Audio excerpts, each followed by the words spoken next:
dans le cadre du mois de la francophonie, nous accueillons à cette entrevue inspirante une femme franco-ontarienne, visionnaire et engagée.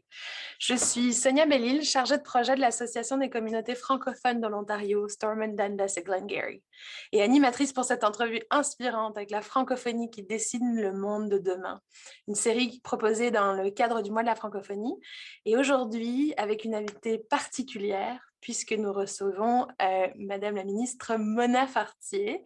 La QSDG, dans un premier temps, est un organisme rassembleur de Stormont, Dundas et Glengarry.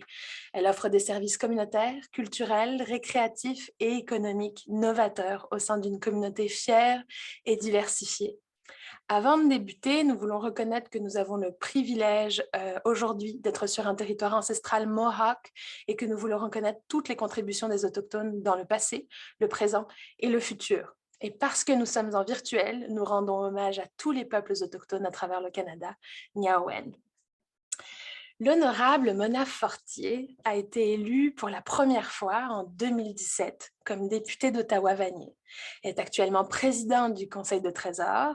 Avant d'être élue, la ministre Fortier a notamment occupé le poste de directrice principale des communications et du développement des marchés au Collège La Cité et a dirigé sa propre société de conseil en communication stratégique. Elle a également siégé sur plusieurs conseils d'administration d'organismes sans but lucratif, tels que l'Hôpital Montfort, le Comité consultatif provincial sur les affaires francophones de l'Ontario et le Centre Shaw. De plus, elle a reçu de nombreux prix pour son leadership communautaire, dont la médaille du Jubilé de diamant de la reine Élisabeth II en 2012. Maman, leader communautaire, femme politique, motivée par la justice sociale. Madame la ministre, vous êtes notre invitée aujourd'hui. Bienvenue. Merci beaucoup, Sonia. Et je voulais juste aussi partager le fait que Ottawa-Vanier est situé sur le territoire algonquin. Alors, je voulais reconnaître les peuples autochtones de la nation algonquine et Anishinaabe pour commencer notre entrevue. Merci.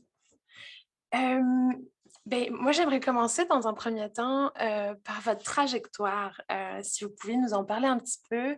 Quand avez-vous choisi comme jeune de vous engager? Quel a été l'élément déclencheur? Puis quel a été le cheminement? Bien, je pense que la première chose qu'il faut savoir à mon sujet, c'est que je viens d'une famille franco-ontarienne du nord de l'Ontario. Ma mère est native de Earlton et mon père de Cochrane. Deux familles qui ont été très engagées dans leur communauté. Donc, quand je suis née, je pense que j'avais déjà les gènes non seulement d'entrepreneur, mais aussi de fonceuse voulant une justice sociale pour tous. Et je dirais que c'est comme ça que ça a commencé. Lorsque je suis née à l'hôpital Montfort, une chanceuse, je dirais, de pouvoir naître à l'hôpital Montfort. Et ensuite, mon cheminement, eh bien, mes parents étaient très engagés dans la communauté. Ma mère impliquée avec les chansonniers de Gloucester. Comme vous savez, c'est une chorale très reconnue. Mon père aussi était avec les chansonniers, mais était également impliqué dans différentes associations, regroupements francophones. On était une famille qui allait religieusement, si je peux le dire, au Festival franco-ontarien et nous étions toujours en train de faire une différence en faisant soit du bénévolat ou encore en donnant du temps au prochain. Donc, ça a commencé, je pense, avec cette base, cette fondation solide que j'ai avec ma famille. Wow. Mais vous mentionnez que vous avez commencé très tôt.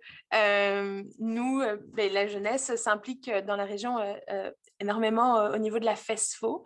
Il me semble que vous êtes passée par la FESFO. Oui, Sonia, j'ai eu le privilège justement de pouvoir vivre, j'appelle l'école de la FESFO, une école qui m'a permis évidemment de faire mes premiers pas en politique, je voudrais dire. J'étais vice-présidente de la FESFO en 91, je pense, si je ne me trompe pas. Et puis, j'avais été nommée autour d'une table, imagine-toi, avec la ministre Marion Boyd, qui était la ministre de l'Éducation dans le temps. Puis, j'avais le privilège de représenter la jeunesse franco-ontarienne autour de cette table je dirais, politique ministérielle à Toronto. Et je manquais de l'école pour pouvoir aller représenter la jeunesse franco-ontarienne, surtout sur des dossiers d'éducation. Et dans ce temps-là, il faut dire qu'on travaillait sur la gestion scolaire autonome, on travaillait sur les collèges parce qu'on n'avait pas encore nos collèges. Et il y avait beaucoup de travail qu'on faisait. Donc, j'ai eu ce privilège de pouvoir partager mes idées, mon expérience et la FESFO m'a donné ce tremplin pour pouvoir découvrir qu'est-ce que c'est d'avoir un rôle d'influence sur des décisions qui se passent au point de vue gouvernemental, disons. Donc, j'ai eu ce privilège de passer par la FESFO. Je dirais aussi que mes années du secondaire, parce qu'à l'école, on faisait aussi une différence à l'intérieur du conseil d'école, le conseil des élèves. Moi, je n'étais pas nécessairement autour de la table, mais j'étais une qui représentait, entre autres, les intérêts lorsque je les entendais à la table de la FESFO. Donc, ça aussi, ça m'a permis, quand on regarde au niveau des jeunes qui étaient impliqués dans une école secondaire. Moi, j'allais à Garneau dans le temps. Et puis, on organisait des activités, on faisait une différence dans notre communauté, des fois pour aider la banque alimentaire, d'autres fois pour lever de l'argent avec un danse-ton pour l'Institut de cardiologie de l'Université d'Ottawa. Donc, ça aussi, ça a été des expériences qui ont fait en sorte de faire une base, je pense, dans qui je suis aujourd'hui. Mais justement, là, moi, ça m'intéresse beaucoup de découvrir davantage qui vous êtes aujourd'hui. Quels ont été les moments forts qui ont marqué votre trajectoire? Vous m'avez dit en coulisses, là, si j'ose le partager maintenant avec nos auditeurs, que vous aviez de belles anecdotes avec l'école qui a été la FESFO pour vous. J'aimerais en savoir davantage. Bien, je voudrais dire qu'une année, lorsqu'il y avait la commission Bélanger-Campeau, j'étais la représentante pour la FESFO et Lynn Michaud était la représentante pour Direction Jeunesse parce qu'on avait deux organismes jeunesse dans le temps qui représentaient les intérêts des jeunes francophones de l'Ontario. Et nous sommes allés à Québec pour la commission Bélanger-Campeau et Lynn et moi avons fait les médias parce que c'était deux jeunes femmes qui arrivaient devant la commission pour dire que les jeunes francophones de l'Ontario croyaient dans leur pays et croyaient dans la francophonie. Donc, imagine, c'est une anecdote que je vais toujours me rappeler. Et souvent, quand Lynn et moi, on se revoit dans des événements, on se fait un clin d'œil parce qu'on sait très bien, lorsqu'on était à Québec puis qu'on passait ce message-là, bien, ça faisait pas si longtemps, ça faisait longtemps, mais en même temps pas si longtemps que ça, qu'on continue à vouloir s'assurer que les jeunes femmes et les femmes puissent prendre leur place en politique et on doit le faire encore de plus en plus. Puis ceux et celles qui ont eu l'expérience FESFO ou d'autres expériences, que ce soit entre autres à l'ACFO SDG, les jeunes qui sont impliqués là ou des jeunes qui sont impliqués dans, comme par exemple mon conseil jeunesse d'Ottawa-Vanier, c'est des moments où ces expériences-là peuvent donner le goût de vouloir se représenter dans des postes politiques, que ce soit au niveau municipal, provincial, fédéral, ou même au niveau de la gestion scolaire, parce qu'on sait que les conseillers scolaires doivent être élus. Alors, je pense que c'est là où il faut encourager la gente féminine, mais aussi les jeunes à vivre ces expériences puis à pouvoir se donner l'occasion d'aller représenter leurs intérêts, mais les intérêts de leur population aussi, à une table comme celle que je mentionnais plus tôt. Justement, je veux juste un élément. Vous avez mis en place un conseil jeunesse. Quel est son rôle? Alors, là, présentement, il n'est pas reparti depuis la dernière élection, mais avant, parce que je suis rendue quand même à presque 5 ans d'être députée d'Ottawa-Vanier. Et lors de mon élection en 2017, j'avais mentionné que je créerais un conseil jeunesse. Donc, il y a eu une période où les jeunes pouvaient appliquer, puis j'en ai choisi 8 à ce moment-là, qui viennent m'aviser sur des enjeux qui les intéressent, que ce soit au niveau de la justice sociale, que ce soit au niveau, ça pourrait être de l'environnement, parce que ça, souvent, j'ai reçu des commentaires là-dessus. Le logement, j'ai eu beaucoup, beaucoup de jeunes autour de la table qui m'ont dit qu'il fallait qu'on concentre nos efforts, la priorité sur le logement, puis je parle du logement abordable. Et même l'abordabilité du logement. Alors, plusieurs jeunes ont hâte et veulent avoir leur première maison, donc me partageaient leurs préoccupations. Donc, c'est ça le rôle du conseil jeunesse, c'est de m'aviser sans parti pris. Il n'y a pas de parti politique. C'est comme député d'Ottawa-Vanier. Je rassemble des jeunes pour qu'on ait des conversations courageuses, mais aussi des conversations sur leurs priorités pour que je puisse mieux représenter ce que les jeunes pensent à ce moment-ci. Mhm. Vous êtes leader communautaire, économique et politique. Comment est-ce que vous envisagez le leadership féminin dans nos communautés et dans la politique d'ailleurs? Ah, c'est tellement une grande question, puis il faut que je retourne au modèle que j'ai eu à mesure que j'ai cheminé dans ma carrière, parce que comme tu mentionnais plus tôt, avant d'être élue comme députée d'Ottawa-Vanier, j'ai eu le privilège non seulement de m'impliquer dans ma communauté avec toutes les tables et les conseils d'administration dont j'ai participé, mais aussi je gérais ma propre entreprise comme en communication, en mobilisation de nos communautés. Et aussi, j'ai travaillé à la Cité. Alors, toutes ces expériences, j'ai eu des modèles avec lesquels j'ai travaillé. Je pense à des Rolande Fauché, Mariette Carrier-Fraser. Ça a été même, je pensais l'autre jour à Ethel, même Ethel. Elle a été une femme extraordinaire lorsque j'étais dans le temps de la FESFO qui nous animait puis qui nous faisait vivre des expériences et des conversations qui étaient vraiment encore aujourd'hui importantes. Alors, il y a des modèles avec lesquels je dirais que j'ai grandi, que j'ai observé, que j'ai eu le privilège de travailler avec. Et puis, ben, pour moi, c'est vraiment important de continuer à encourager les gens à regarder différents modèles, différentes personnes qui ont persévéré. Je pense entre autres à Véronique Dicker. Véronique Dicker qui vient de l'Est ontarien, qui a été sur toutes les planches à travers le monde, surtout en France, en Belgique, même aux États-Unis, évidemment au Canada. Et une femme extraordinaire que j'ai pu suivre et elle m'a donné vraiment souvent un élan en termes de persévérance. Donc, je vais toujours chercher un petit quelque chose chez d'autres que je suis ou que j'apprends à connaître parce que ça me permet, moi, d'avoir cette capacité de m'en servir par la suite. Mhm. C'est un modèle, une modèle pour plusieurs. Vous êtes maintenant présidente du Conseil du Trésor. Quelles sont les principales fonctions de ce poste? Oh, quelle bonne question! Alors, premièrement, il faut que je dise que jamais j'ai rêvé du fait que je serais présidente du Conseil du Trésor. J'avais rêvé d'être députée, par contre. Ça, je pense que beaucoup de gens vont reconnaître peut-être en écoutant cette entrevue. Ah oui, on savait que Mona serait députée un jour. Mais présidente du Conseil du Trésor, je pense que plusieurs sont surpris, positivement surpris évidemment, de dire « Wow, on a réussi à avoir une franco-ontarienne présidente du Conseil du Trésor ». Alors ça, je voulais juste le partager parce que je me pince encore aujourd'hui, je vais te dire, d'avoir ce privilège de servir le premier ministre, évidemment, et au cabinet avec cette position. Alors, il faut imaginer que le Conseil du Trésor, c'est comme toute la mise en œuvre des programmes, des mesures que nous avons décidé de faire.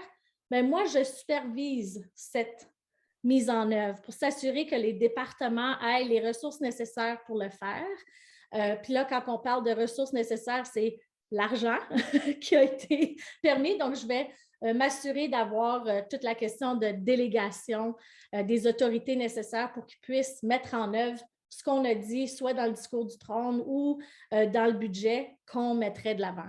C'est dit très rapidement, mais c'est pour te donner une idée que je suis comme le contrôleur aérien du gouvernement.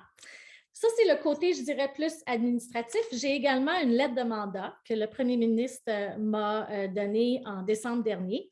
Et dans cette lettre de mandat, il me donne des devoirs. Je dois faire des devoirs. Entre autres, toute la question de notre stratégie numérique au niveau du gouvernement. J'ai beaucoup de travail à faire là-dessus parce qu'on doit continuer à avancer tout ce qui est notre stratégie numérique. La stratégie d'un gouvernement vert. Alors ça aussi, à l'intérieur du Conseil du Trésor, j'ai le privilège d'avoir un rôle à jouer pour qu'on ait un gouvernement qui soit de plus en plus vert. Juste récemment, évidemment, on a annoncé qu'on voulait réduire les émissions à gaz à effet de serre par 2050. Alors, nous, au gouvernement, il faut faire la même chose. Le gouvernement appartient à environ 30 000 établissements, structures à travers établissements et structures à travers le pays. Donc, imagine qu'il faut transformer ça pour réduire à zéro notre, les émissions à gaz à effet de serre. On a aussi plusieurs milliers de voitures et de camions. Donc, on veut transformer notre flotte pour que ce soit des véhicules à zéro émission. Donc, ça, c'est un autre mandat que j'ai, de travailler pour arriver à 2030 à avoir notre flotte avec zéro émission. Donc, tu peux t'imaginer que le Conseil du Trésor, et oui, le contrôleur aérien, mais on a aussi d'autres responsabilités qui me permettent d'être très occupée et de beaucoup aimer mon rôle comme présidente du Conseil. C'est assez impressionnant, l'envergure de ces tâches. Vous mentionnez une date importante, 2030. Avant de poser ma petite question sur le développement durable, j'ai une question sur votre projection vers 2030 pour l'avenir de la politique au Canada. À quoi ça ressemblerait? C'est vraiment intéressant que tu me poses la question aujourd'hui. Parce que, disons qu'avec la COVID, on a réalisé au cours des 2 dernières années, ça a été des temps très difficiles. En politique aussi, c'est très difficile parce qu'il a fallu mettre les bouchées doubles pour aider les Canadiennes et les Canadiens à pouvoir passer au travers des moments très difficiles, que ce soit avec des soutiens pour les travailleurs, des soutiens ça c'est tous des soutiens financiers pour les entreprises. Imagine-toi que tous les investissements qu'on a faits, 8 $ sur 10, c'était le fédéral qui contribuait. Donc, ça a été un grand investissement auprès des travailleurs, même des organismes à but non lucratif pour les permettre de survivre pendant cette crise. Après ça, il y a tout le déploiement des vaccins qu'il a fallu acheter, fallu administrer, évidemment, avec l'aide des provinces, territoires, mais c'est nous qui avons fait les achats. Et on avait un portefeuille quand même incroyable. Puis, au début de la pandémie, personne ne penserait que le Canada serait un des meilleurs à déployer une stratégie de vaccin auprès de leur population. On est un des plus hauts dans les pays du G7 et du G20 à avoir réussi à se rendre je pense qu'on est rendu à peu près à 84 % de la population canadienne est vaccinée. Alors ça aussi, ça a été très difficile avec la COVID, qui fait que juste au cours des 3 dernières semaines, avec toutes les difficultés politiques que nous avons eues, avec le convoi, entre autres, à Ottawa, la fermeture des frontières pendant quelques jours parce que il y avait des gens qui n'étaient pas d'accord avec certaines décisions, que ce soit au niveau fédéral, provincial ou même municipal. Ça n'a pas été facile. Et puis, si je regarde juste au cours de la prochaine année, j'espère qu'on va pouvoir rétablir certains ponts, si je peux le dire ainsi, avec certaines parties de notre population pour qu'on revienne à dire que l'intention qu'on a, à cause de la COVID, a été tellement difficile. L'intention, c'est de pouvoir ensemble passer au travers des prochaines étapes pour pouvoir se rétablir, pour pouvoir bâtir notre économie, pour s'assurer que les jeunes puissent travailler et avoir des possibilités de faire leur part sur le marché du travail ou encore dans d'autres secteurs, que ce soit organismes à but non lucratif ou quoi que ce soit. Donc, si tu me poses la question après avoir vécu un temps très difficile au niveau politique au cours du dernier mois, et où moi, je suis une personne très optimiste, j'ai beaucoup d'espoir qu'on va pouvoir rétablir et guérir ensemble, non seulement les effets de la pandémie, mais aussi les effets des protestations qu'il y a eu au cours des dernières semaines, surtout à Ottawa. Ça a été très difficile. Et puis, ce que je souhaite, évidemment, puis là, je souhaite que des gens vont croire que nos systèmes politiques fonctionnent. Ça peut toujours être meilleur, mais fonctionnent et vont vouloir y participer. Parce que je veux revenir au leadership féminin, comme tu mentionnais tantôt. J'espère que ça ne va pas avoir découragé des femmes à vouloir se présenter en politique. J'espère que ça ne va pas décourager les jeunes pour dire qu'il n'y a pas de place pour eux à pouvoir faire une différence sur les différents espaces j'appelle politique, que l'on peut être engagé dedans. Donc, j'ai de l'espoir, évidemment, mais tu me poses la question à un moment où il y a des blessures qui ne sont pas tout à fait guéries, puis de regarder la vision à long terme, à 2030, je ne le vois pas encore. Je le vois à vouloir travailler la prochaine année ou deux pour se remettre sur les rails. Puis ensuite, je vais avoir une vision, évidemment, de 2030. Je vous mentionnais différentes choses que je trouve particulièrement intéressantes, surtout en sachant les questions que j'avais. Vous abordez justement différents éléments, différents secteurs, l'économie, la société civile, l'environnement, tous des thèmes centraux. Puis nos auditeurs l'ont certainement vu. On a abordé justement le sujet du développement durable dans une de nos premières entrevues.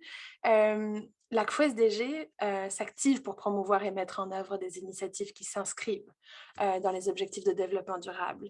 Et ces objectifs semblent rejoindre justement ces thèmes que vous abordez. Moi, ma question, c'est comment est-ce que vous envisagez les objectifs, mais au niveau du Canada? Et puis, vous avez mentionné quelles sont les différentes stratégies, mais comment est-ce qu'elles s'enlignent?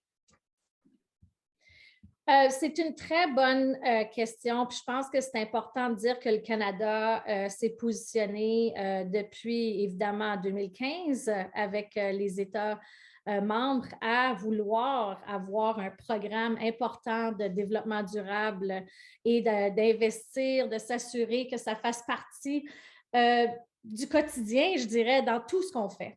De pouvoir toujours avoir la lentille des objectifs de développement durable dans nos décisions. Une des choses que j'ai eues lorsque j'ai été élue en 2019, c'était lorsque le premier ministre m'a confié le portefeuille de ministre de la prospérité de la classe moyenne et ministre associé aux finances.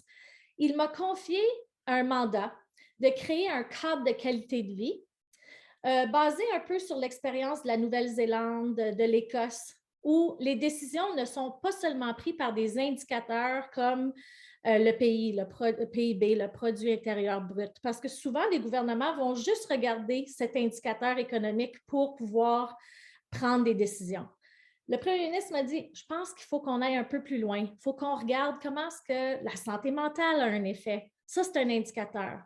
Le taux d'employabilité de certains groupes, la possibilité de se rendre à zéro émission par 2050. Donc, j'ai développé un cadre de qualité de vie. Puis, si jamais ça t'intéresse, dans le budget 2021 qu'on a annoncé, je pense que c'était le 19 avril 2021, dans le budget comme tel, il y a l'annexe 4, qui est un cadre de qualité de vie, et on a utilisé ces indicateurs pour prendre des décisions en fonction des investissements que nous avons faits dans le budget 2021, à savoir comment ça va affecter non seulement le PIB, mais aussi la qualité de vie des Canadiennes et des Canadiens. Donc, pour moi, cet exercice, justement, vient se compléter. C'est complet avec les objectifs de développement durable parce qu'on s'en sert à l'intérieur de ce cadre de qualité de vie.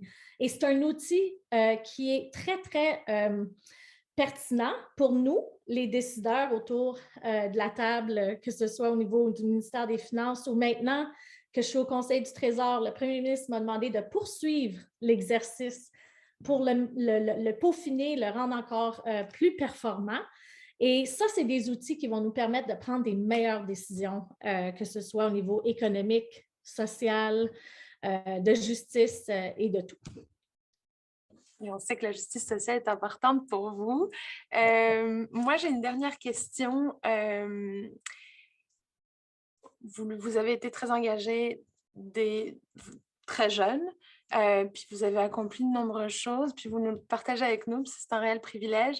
Quel est le conseil que vous pourriez transmettre à notre jeunesse? Je sais que nous, à l'ACFO, on a des jeunes femmes qui nous ont beaucoup marquées, qui sont particulièrement actives aujourd'hui, et puis on est tous ouvertes à être inspirées. Moi, la première, de pouvoir rencontrer une personne aussi inspirante que vous, c'est un réel privilège, mais quel serait le conseil que vous pourriez transmettre à ces jeunes femmes qui s'active au niveau communautaire, mais même au-delà?